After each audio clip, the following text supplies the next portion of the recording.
আসসালামু আলাইকুম সবাইকে। আজকে আমাদের ক্লাসের বিষয় হলো বাংলাদেশের বৃহত্তম ক্ষুদ্রতম।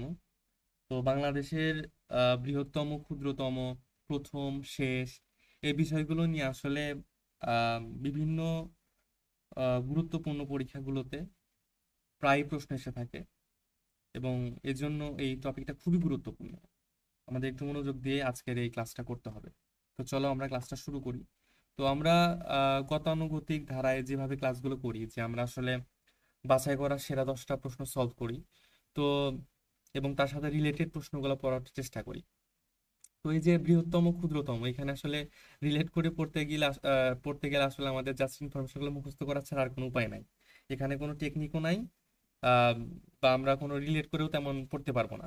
এবং নেমোনিক দিয়ে যদি পড়তে যাই, এত ইনফরমেশন যে নেমোনিক গুলো দিয়ে পড়তে গেলে সেই নেমোনিক কোনটা কোন ইনফরমেশনের জন্য ইউজ করছি সেটা মনে রাখার জন্য আবার আলাদা নেমোনিক দরকার হবে। ঠিক আছে?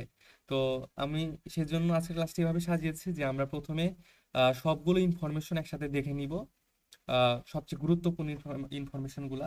তারপরে আমরা সবচেয়ে গুরুত্বপূর্ণ যেগুলা প্রশ্ন বারবার রিপিট হয়েছে সেগুলো আমরা সলভ করব। আচ্ছা, তো আমরা আহ, প্রথমে যে প্রশ্নটা, সরি, আমরা প্রথমে যে বিষয়টা দেখবো সেটা হলো যে বাংলাদেশের ক্ষুদ্রতম, বৃহত্তম, প্রথম ও শেষ, এই কিওয়ার্ড গুলো নিয়ে যে তথ্যগুলো আছে সেগুলো একটু দেখবো। তো প্রথমে কি বলছে যে বাংলাদেশের বৃহত্তম জেলা কোনটি? যদি আয়তনের দিক থেকে বাংলাদেশের বৃহত্তম জেলা কোনটি জিজ্ঞেস করে, অ্যান্সার কি হবে? রাঙ্গামাটি। বাংলাদেশের আয়তনের দিক দিয়ে বাংলাদেশের বৃহত্তম জেলা হলো রাঙ্গামাটি। আয়তনের দিক দিয়ে বাংলাদেশের বৃহত্তম জেলা হলো রাঙ্গামাটি।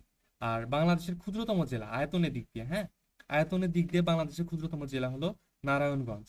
আয়তনের দিক দিয়ে বাংলাদেশের ক্ষুদ্রতম জেলা হলো নারায়ণগঞ্জ। আপনারা চেষ্টা করবেন যে আমার সাথে সাথে আম, পড়াগুলো রিপিট করা।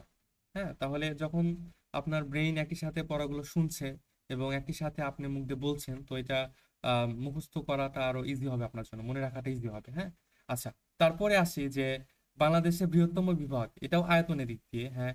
তো বাংলাদেশের আয়তনের দিক দিয়ে বাংলাদেশের বৃহত্তম বিভাগ কোনটি? সেটা হলো চট্টগ্রাম। তারপরে আসি যে আয়তনের দিক দিয়ে বাংলাদেশের ক্ষুদ্রতম বিভাগ কোনটি? এটা হলো ময়মনসিংহ। এটা কি হবে? ময়মনসিংহ। তারপর আছে কি যে বাংলাদেশের বৃহত্তম উপজাতি কোনটা? চাকমা। বাংলাদেশের বৃহত্তম উপজাতি হলো চাকমা। তারপর কি আছে? বাংলাদেশের বৃহত্তম হাওর হাকালুকি। বাংলাদেশের বৃহত্তম হাওর হাকালুকি। হ্যাঁ, এই যে হাতে হাওর, হাতে হাকালুকি, বাংলাদেশের বৃহত্তম হাওর হাকালুকি। তারপর কি আছে যে বাংলাদেশের আয়তনে বাংলাদেশের ক্ষুদ্রতম ইউনিয়ন কোনটি? সেন্ট মার্টিন। হ্যাঁ, ক্ষুদ্রতম ইউনিয়ন হলো সেন্ট মার্টিন। এটা মনে রাখাই যে সেন্ট মার্টিন তো একটা দ্বীপ। ঠিক আছে, একটা দ্বীপ। তো ওই দ্বীপের ইউনিয়নটা আসলে ছোট হবে, এটাই তো স্বাভাবিক। তাহলে বাংলাদেশের আয়তনে বাংলাদেশের ক্ষুদ্রতম ইউনিয়ন কোনটি? সেন্ট মার্টিন। তারপর কি আছে যে বাংলাদেশের বৃহত্তম দ্বীপ কোনটি? ভোলা। ঠিক আছে, বাংলাদেশের বৃহত্তম দ্বীপ হলো ভোলা। বাংলাদেশের বৃহত্তম দ্বীপ কি? ভোলা। তারপর কি আছে যে বাংলাদেশের বৃহত্তম বিল কোনটি? চলন বিল। বাংলাদেশের বৃহত্তম বিল কোনটি? চলন বিল। বাংলাদেশের বৃহত্তম বিল কোনটি? চলন বিল। তারপরে আসি যে বাংলাদেশের বৃহত্তম বনভূমি কোনটি? সুন্দরবন। ইজি, এগুলো তো মনে রাখা খুব একটা কঠিন না। এবং এই ইনফরমেশন গুলা আসলে যে ফার্স্টের দিকে কয়েকটি ইনফরমেশন বাদে ম্যাক্সিমাম ইনফরমেশন গুলা দেখবা যে একবার দুইবার পড়লে মনে থাকবে। হ্যাঁ, এগুলো হয়তো একটু মুখস্থ করা লাগতে পারে, কনফিউশন মানে কনফিউশন হইতে পারে, কিন্তু আহামরি কঠিন না। হ্যাঁ, দু একবার পড়লে বা ভিডিওটা একবার দুবার দেখলেই দেখবা যে মুখস্থ হয়ে গেছে সবগুলা। আচ্ছা, তারপরে আসি যে বাংলাদেশের বৃহত্তম ম্যানগ্রোভ বন। তো যদি বলে বৃহত্তম বনভূমি, সেটাও সুন্দরবন। বৃহত্তম ম্যানগ্রোভ বন, সেটাও কি হবে? সুন্দরবন। আয়তনে বাংলাদেশের বৃহত্তম উপজেলা কোনটা? বাঘাইছড়ি, রাঙামাটি। ঠিক আছে, বাঘাইছড়ি, রাঙামাটি। আচ্ছা, তারপরে জনসংখ্যায়, এটা হলো আয়তনে। তারপর জনসংখ্যায় বাংলাদেশের বৃহত্তম উপজেলা কোনটি? জনসংখ্যায় বাংলাদেশের বৃহত্তম জেলা হলো বেগমগঞ্জ, নোয়াখালী। বেগমগঞ্জ, নোয়াখালী। ঠিক আছে, আচ্ছা। তারপরে বাংলাদেশের প্রধান ও বৃহত্তম সমুদ্র বন্দর কোনটা? চট্টগ্রাম সমুদ্র বন্দর। চট্টগ্রাম সমুদ্র বন্দর। তো আম, এটা অনেকে কিন্তু কক্সবাজার সমুদ্র বন্দর দিয়ে আসে বা সেন্ট মার্টিন সমুদ্র বন্দর দিয়ে আসে, কিন্তু এগুলা কিন্তু ভুল, অপশনে থাকে। ঠিক আছে, এগুলা কিন্তু ভুল। তাহলে বাংলাদেশের প্রধান এবং বৃহত্তম সমুদ্র বন্দর কোনটা? চট্টগ্রাম সমুদ্র বন্দর। আচ্ছা, তারপরে আসি যে বাংলাদেশের প্রথম জাতীয় সংসদ নির্বাচন কবে হয়? 7ই মার্চ 1973 সাল। 7ই মার্চ 1973 সাল বাংলাদেশের প্রথম জাতীয় সংসদ নির্বাচন কবে হয়? 7ই মার্চ 1973 সাল। বাংলাদেশের প্রথম স্পিকারকে? শাহ আব্দুল হামিদ। বাংলাদেশের প্রথম স্পিকার হলো শাহ আব্দুল হামিদ। বাংলাদেশের প্রথম বিচারপতি কে? A S M Sayem. বাংলাদেশের প্রথম বিচারপতি এ এস এম সায়েম। বাংলাদেশের প্রথম বিচারপতি এএসএম সায়েম। বাংলাদেশের প্রথম ভূ-উপগ্রহ কেন্দ্র কোথায়?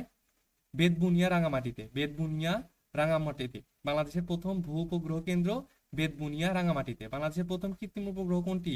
বঙ্গবন্ধু স্যাটেলাইট 1। তারপর কি আছে যে আয়তনে বাংলাদেশের ক্ষুদ্রতম ইউনিয়ন কোনটি? সেন্ট মার্টিন। এটা আমরা অলরেডি পড়ছি একবার। তারপর কি আসছে যে বাংলাদেশের শেষ মুঘল সুবেদারকে? মুর্শিদ কুলি খাঁ। বাংলাদেশের শেষ মুঘল সুবেদার কে ছিলেন? মুর্শিদ কুলি খাঁ। তারপর কি আছে যে বাংলার শেষ স্বাধীন নবাবকে? সিরাজউদ্দৌলা। তারপর আছে বাংলার শেষ হিন্দু রাজা লক্ষণ সেন। বাংলার শেষ হিন্দু রাজাকে? লক্ষণ সেন। বাংলাদেশের সর্বোচ্চ পাহাড়চূড়া কোনটি? তাজিংডং বা বিজয়। তাজিংডং বা বিজয়, খুবই ইম্পর্টেন্ট একটা ইনফরমেশন, বারবার পরীক্ষায় রিপিট হয়। হ্যাঁ, যে বাংলাদেশের সর্বোচ্চ পাহাড়চূড়া কোনটি? তাজিংডং বা বিজয়। বাংলাদেশের দীর্ঘতম নদী কোনটি? মেঘনা। বাংলাদেশের প্রশস্ততম নদী কোনটি? মেঘনা। বাংলাদেশের গভীরতম নদী কি? মেঘনা। তার মানে দীর্ঘতম, প্রশস্ততম বা গভীরতম যেইটাই চাক না কেন, অ্যান্সার কি হবে? অ্যান্সার একটা হবে মেঘনা। তারপর কি আছে যে বাংলাদেশের প্রথম প্রধানমন্ত্রীকে? তাজউদ্দিন আহমদ। বাংলাদেশের প্রথম প্রধানমন্ত্রীকে? তাজউদ্দিন আহমদ। আর বাংলাদেশের প্রথম রাষ্ট্রপতিকে? শেখ মুজিবুর রহমান। বাংলাদেশের প্রথম রাষ্ট্রপতিকে? শেখ মুজিবুর রহমান। বাংলাদেশের প্রথম অস্থায়ী রাষ্ট্রপতিকে? সৈয়দ নজরুল ইসলাম। তো যদি রাষ্ট্রপতি বলে শুধু, তাহলে শেখ মুজিবুর রহমান। যদি জাস্ট একটা ওয়ার্ড অ্যাড করে দেয় যে অস্থায়ী রাষ্ট্রপতিকে, কি হবে? সৈয়দ নজরুল ইসলাম। বাংলাদেশের প্রথম নারী প্রধানমন্ত্রীকে? বেগম খালেদা জিয়া। বেগম খালেদা জিয়া। অনেকে কিন্তু শেখ হাসিনা দাগায় দিয়ে আসতে পারে, হ্যাঁ, তো দাগানো যাবে না, এটা মনে রাখা লাগবে। আচ্ছা, এখন আমরা প্রশ্ন সলভ করি।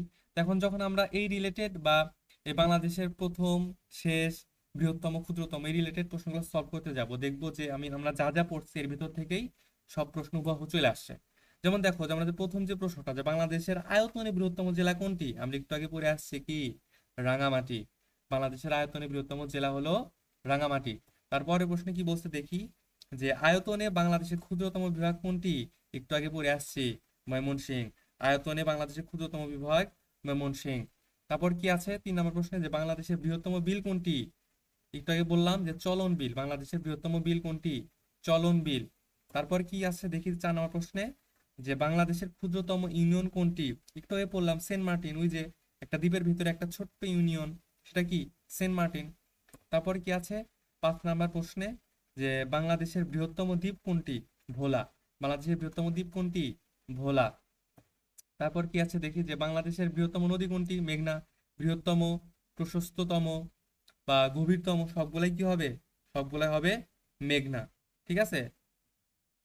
আহ তারপরে আসি, যে বাংলাদেশের একক বৃহত্তম বনভূমি কোনটি? বাংলাদেশের আহ আচ্ছা, আরেকটা কথা বলি, যে বাংলাদেশের বৃহত্তম নদী কোনটি? এখানে বললাম মেঘনা। আর একটা জিনিস সেখানে আসতে পারে, যে আম, দীর্ঘতম নদ কোনটা? কোনটা দীর্ঘতম নদ? দীর্ঘতম নদ, দীর্ঘতম নদ যদি বলে, সেটা হবে হলো ব্রহ্মপুত্র। ব্রহ্মপুত্র বাংলাদেশের দীর্ঘতম নদ, সেটা হলো কি? দীর্ঘতম।